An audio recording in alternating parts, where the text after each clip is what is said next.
Important that those who practice meditation should first purify in their sila or moral conduct. Now the question here is, how long must a yogi be pure in moral conduct before you can practice vipassana meditation? When we read story in the Buddhist book, we come to the conclusion that it is not necessary for the yogi to be pure in moral conduct for a long time before you take up vipassana meditation. And you know the Angulimala story, robber Angulimala. Angulimala was a robber, and not only a robber, he was a serial killer. So Angulimala killed many human beings, but one day Buddha went to him and tamed him. And so fast Angulimala became a monk, and then he practiced meditation and he became enlightened. In this case, his moral conduct was not pure for a long time. When he was in the forest, killing people to collect the fingers. But after he met the Buddha, he gave up all these unwholesome action, and he became a monk and practiced meditation, and he got enlightenment. So it is not necessary for a person to have pure moral conduct for a long time before you practice vipassana meditation. But it is very good to keep your moral conduct pure always.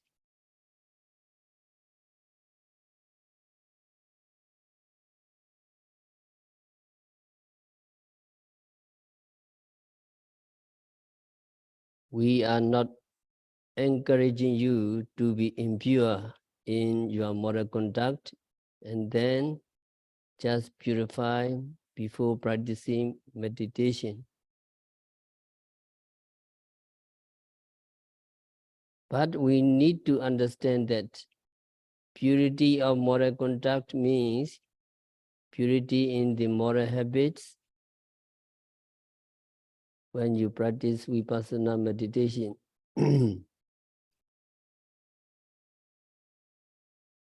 Because if you keep your moral conduct pure, you do not suffer from remorseful feeling, you do not suffer from your regrets.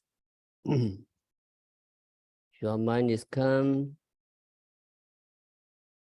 and so you can get concentration easily. Since purity of moral conduct is important, you take the precepts at the beginning of this retreat. By taking these precepts and also by keeping them, you are affirmed that your moral conduct is pure. And you don't have to worry about whether your moral conduct is pure or not. So you can practice meditation without concern or without worry about the purity of your moral conduct.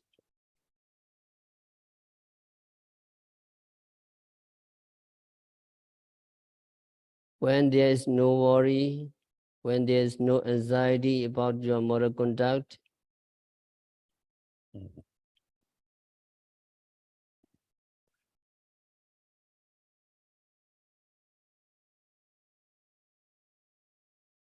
because your moral conduct is pure, you can practice meditation with calmness. So the first purity you have to achieve is purity of moral conduct.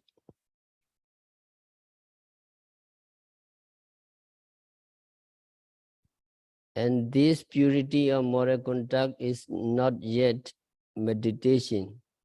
It is just sila, or taking precepts and by keeping them.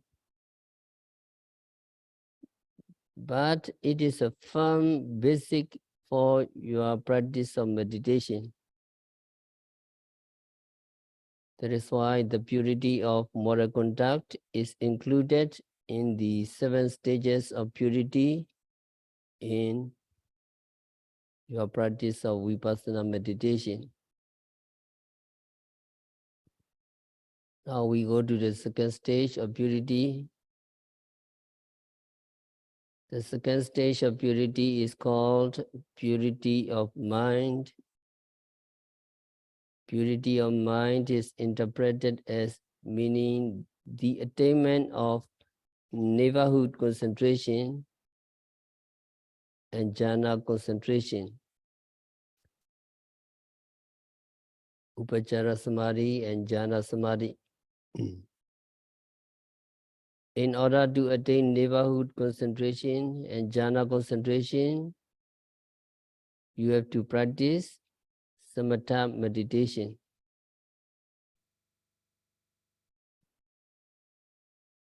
You know two meditation, two kinds of meditation taught in Buddhism, samatha and vipassana. Samatha meditation or tranquility meditation and vipassana meditation or insight meditation.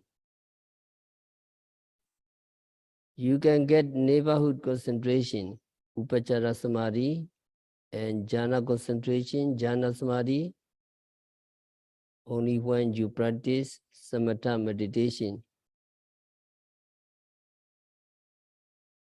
How many subjects of meditation in samatha? There are 40 subjects of samatha meditation. Among them, only 30 subjects can lead you to the attainment of jhana.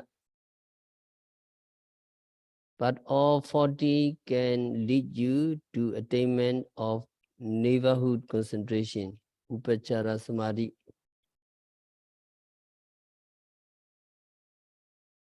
Neighborhood concentration precedes the jhana concentration. Without neighborhood concentration, there can be no attainment of jhana concentration. In order to get these two kinds of concentration, you practice one of the 40 subjects of samatha meditation. You can study 40 meditation, samatha meditation. You simply know Buddhanosati, recollections of the virtues of the Buddha, Metta Bhavana, loving kindness meditation, etc. During the practice of vipassana meditation, we practice Buddhanosati, Metta Bhavana, etc.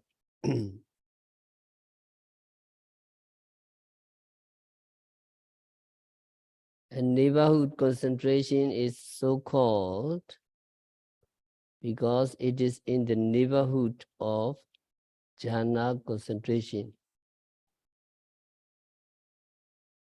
According to this interpretation, in order to get purity of mind, you have to practice samatha meditation. And later, after attaining the neighborhood concentration or jhana concentration, you have to proceed to vipassana, or you will change to vipassana. When you change to vipassana, you will take the neighborhood concentration or jhana concentration as the object of your meditation.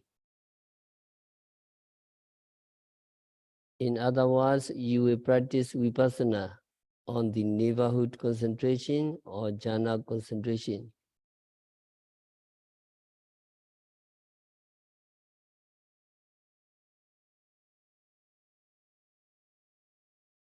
You will try to see the neighborhood concentration or jhana concentration as impermanence, as suffering, and as no soul.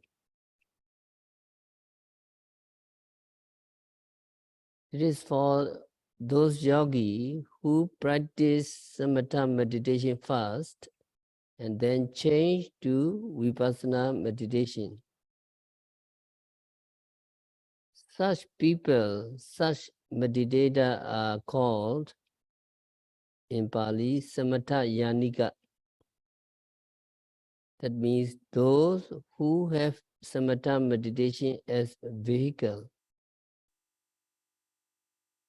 We can call them samatha passengers. There are those who took the samatha train and then reach neighborhood concentration or jhana concentration. Then you change to vipassana train and get on it and reach your destination of nibbana. When we call a person samatha yanika, or a person who has samatha as vehicle, we do not mean that he practiced samatha meditation only and reached that destination. Because you cannot reach this destination without the practice of vipassana. So a samatha yanika is one who practice first samatha meditation, who gets the neighborhood concentration or jhana concentration, and then practice vipassana on these two kinds.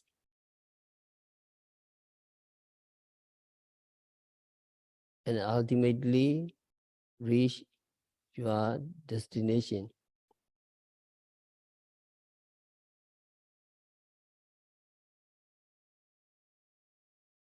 So what about us?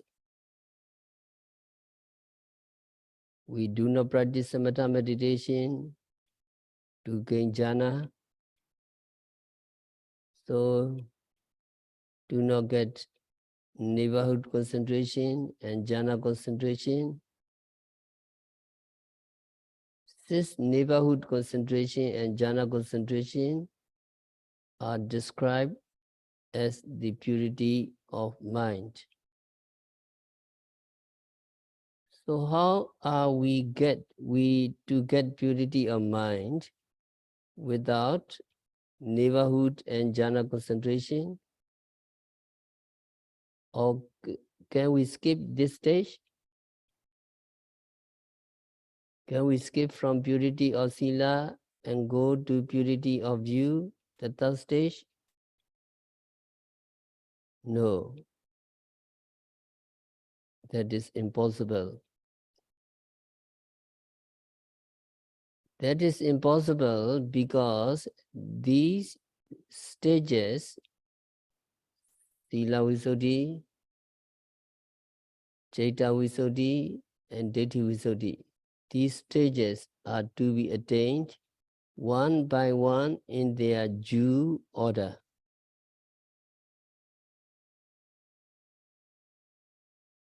So we do practice Vipassana meditation only. Actually,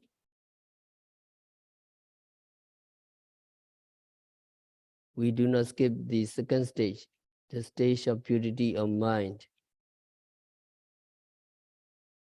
Purity of mind means actually the purity of concentration or samadhi. So those who practice Vipassana only also need to get a certain kinds of concentration, because without concentration, you cannot penetrate into the true nature of mind and matter. Now we can retreat, you come to the center, and you take precepts, and then you try to collect momentary concentration, moment by moment, rising, falling, sitting, touching, pain, thinking, seeing, hearing, walking, standing, lying, stretching, bending, etc. So every moment you are developing your concentration. Here Buddha mentioned to develop concentration. Samadhi bhikkhave bhavita, samadhito bhikkhave yatha buddham pajanati. Bhikkhus develop concentration. And when the mind is developed, then you begin to see mind and matter as they really are.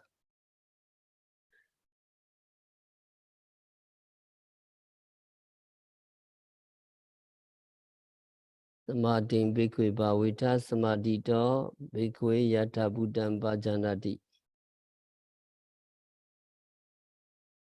So need to remember Buddha's asked meditator to develop concentration. Can you follow me?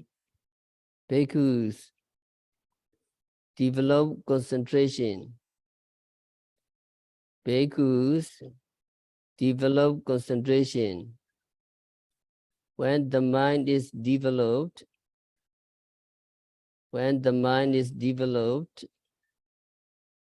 then you begin to see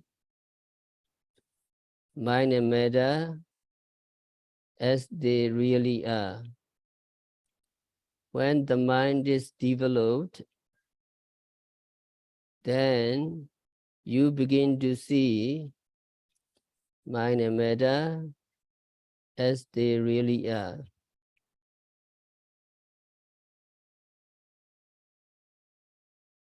So first you take the precepts and then you try to develop your concentration. You are putting effort to collect concentration, to develop your concentration, to see the true nature of psychophysical phenomena. So in order to see mind and matter as they really are, in order to see these psychophysical phenomena as impermanent, suffering, and non-self, you need a certain kinds of concentration. But since we do not practice samatha meditation, we do not get neighborhood concentration or jhana concentration. But we get another kinds of concentration when we practice vipassana. That is momentary concentration. So those who practice vipassana only substitute momentary concentration for the neighborhood or jhana concentration. So for those who practice vipassana only,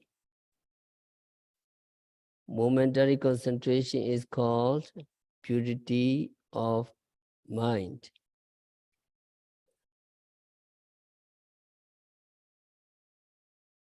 When you attain the momentary concentration, you are said to have achieved the second stage of purity, the purity of mind, Citta Visuddhi. So when does a yogi attain momentary concentration? In the beginning, you practice vipassana, you try to be mindful of the object, you try to be mindful of breathing, you try to be mindful of the movements of the abdomen, you try to be mindful of any object that becomes prominent at the present moment. Hearing the sounds, contemplating the feeling, etc. But try as you might, your mind still goes out here and there. And this is the normal experience of all meditators. Although you try to keep your mind on the object of meditation, sometimes your mind go here and there. But with practice, with perseverance, you try to be mindful of the object at the present moment. And as your mindfulness grows in intensity, your mind begins to become stale. Your mind becomes steadfast on the object of meditation. That means wandering or distraction become less and less, or they become less frequently until it's time we come, your mind is on the object of meditation only. And your mind does not go to other objects. When you have reached such a state, when you have attained the kinds of concentration, then you are said to have achieved the second stage of purity, purity of mind. Although it is called a momentary concentration, it is similar to neighborhood concentration.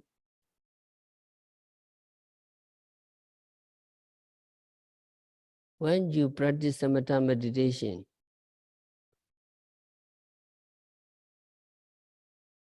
get neighborhood concentration,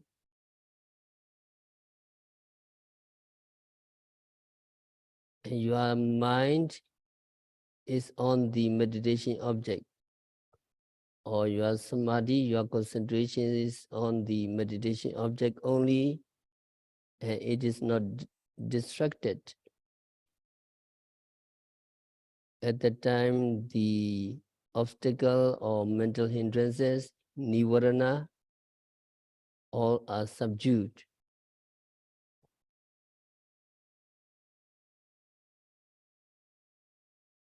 Although mental hindrances are not eradicated, not got rid of altogether, they are subdued, and so they do not come up to the surface. At that time, your concentration is very strong and good, and you are always on the meditation object.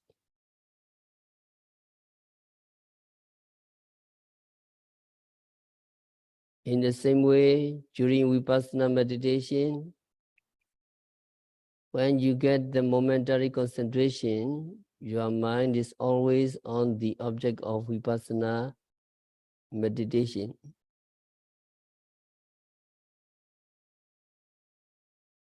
One moment of concentration is followed by another moment of concentration, and then followed by another moment of concentration. There are no gaps between moments of concentration, and there are no interruption in your flow of concentration.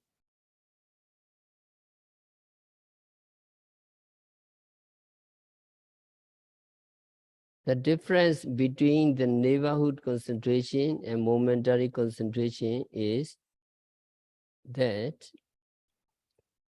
neighborhood concentration dwells on one object only. Neighborhood concentration dwells on the chosen meditation object. But momentary concentration may take different objects at different moments. So the objects may be different, but concentration is always there. Concentration on the object of rising of the abdomen, concentration on the object of falling of the abdomen, concentration on the object of hearing, concentration on the object of pain, etc. Although the objects may be different from moment to moment, your mindfulness or your concentration is always there. It is not interrupted by distraction, by the mind going out. So it is as powerful as the neighborhood concentration. At that time again, the mental hindrances, sensual desire, ill will, sloth and torpor, restlessness and remorse and doubt, all are subdued. At that time, your mind is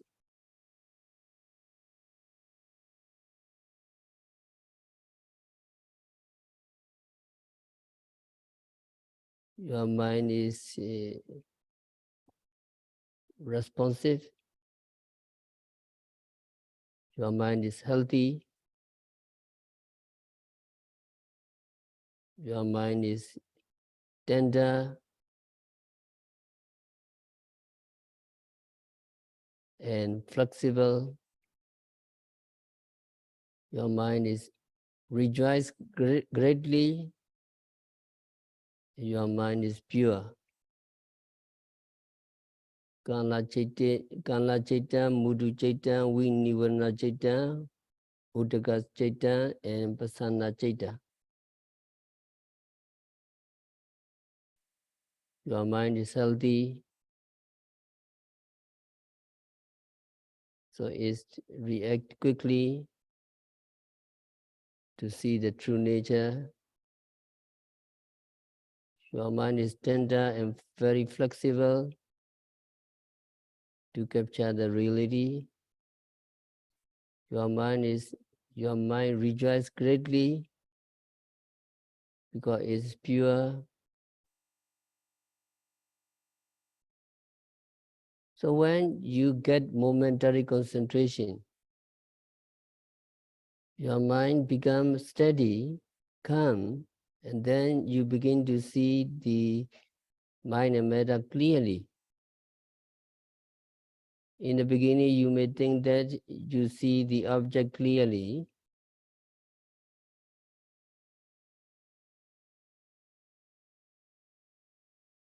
You put your mind on the breaths, or you think that you see the breaths clearly in and out, or you see the movements of the abdomen clearly, rising, falling. But as your mindfulness and concentration getting strengthened, you see more clearly. So with the attainment of momentary concentration, you are seeing of mind and matter becomes more and more clear, or the objects appear to you more and more clearly.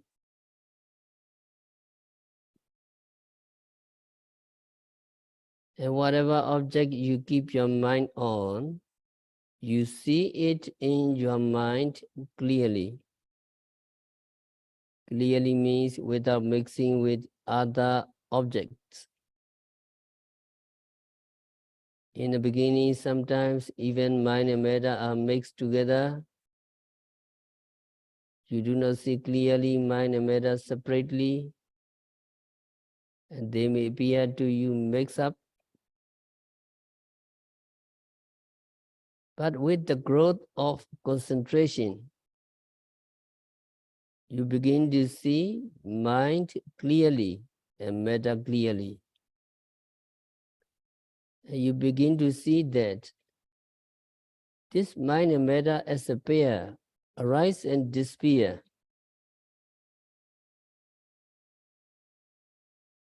Its true nature. You have to see very closely. When you see mind and matter clearly, you come to see as if there were 2 or 3 people.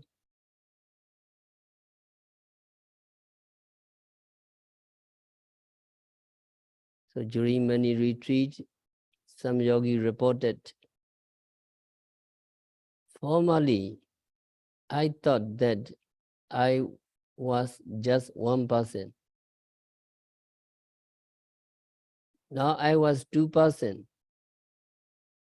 It is 2% or it is 3%.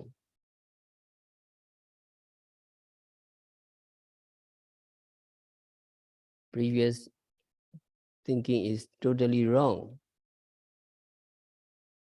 I see 2% or 3% in me because he's beginning to see that mind and matter clearly in his mind. So there is the matter which is noted, and then the mind which notes, and then the mind which is aware of the noting mind. So something like 3 things going on.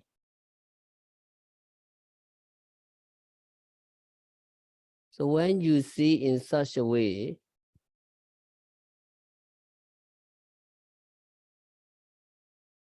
you are said to see the mind and matter distantly from one from the other. That is what is called the discerning of mind and matter, or differentiation of nama rupa, mind and matter.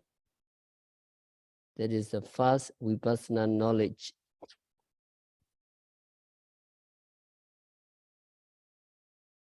When you reach the first vipassana knowledge, you are able to discard the wrong view of a person or an individual or a set.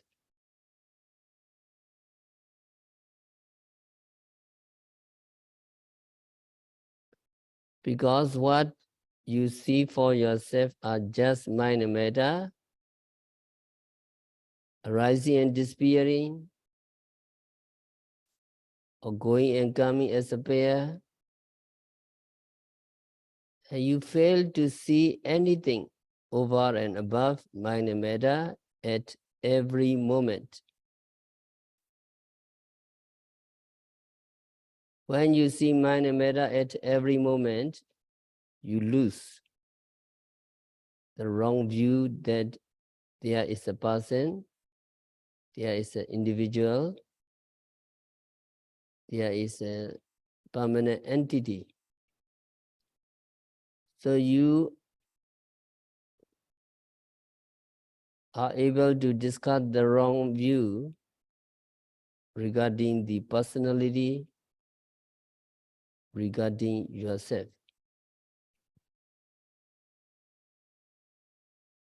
That is the third stage of purity reached by those meditators who practice vipassana meditation. Actually, that stage is in the domain of vipassana.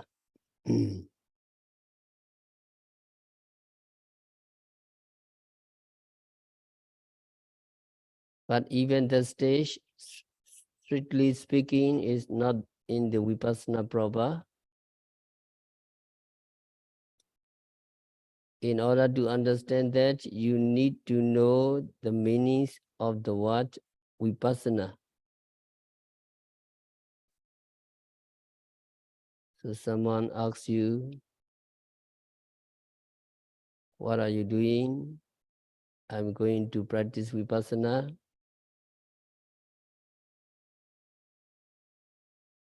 What is vipassana? He asks, you have to answer. Vipassana means seeing in various ways. Seeing in various ways means you see minor matter as impermanence, suffering, and no soul. It is a true nature. That understanding you get only after you go through another stage. A stage where you see Namarupa related as cause and effect. After seeing these Namarupa as related as cause and effect, after seeing that everything is conditioned, then you come to see the object arising and disappearing clearly. So you are convinced that the objects are impermanent. And when you see the impermanence of object, you also see the suffering nature. You also see the unsatisfactory nature. When you see the unsatisfactory nature, then you also see the impersonal nature or unsubstantial nature of mind and matter.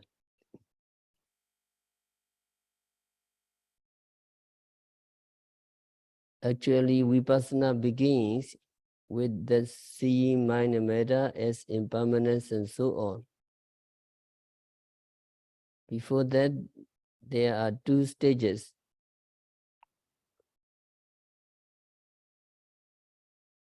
These two stages are two kinds of knowledge.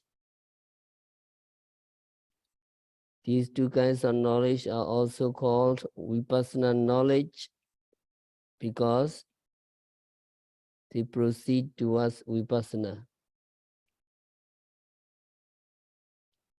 Although they are yet strictly vipassana, they are proceeding towards vipassana. So they are included in vipassana knowledge. But before we reach that stage, we practice vipassana again. It is very rudimental vipassana or very fundamental vipassana.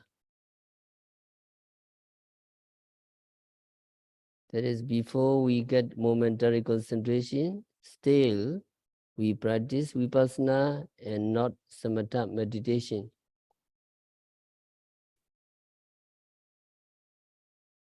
So we get the momentary concentration and then we proceed from there until we reach our destination. So these are the first 3 stages of purity you must go through. The first one is Sila-Visuddhi, purity of Sila. That is not actually meditation. Second one is purity of mind, Citta-Visuddhi. That means attaining samadhi, concentration, either neighborhood samadhi or jhana samadhi, upachara samadhi or appana samadhi on the one hand, or momentary samadhi, khanika samadhi on the other.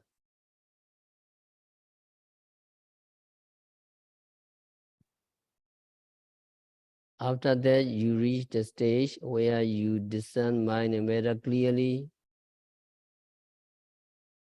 When you discern mind and matter clearly, when you see that they are only mind and matter arising and disappearing at every moment, you are able to discard the wrong view about personality or wrong view about a person or an individual or a permanent soul.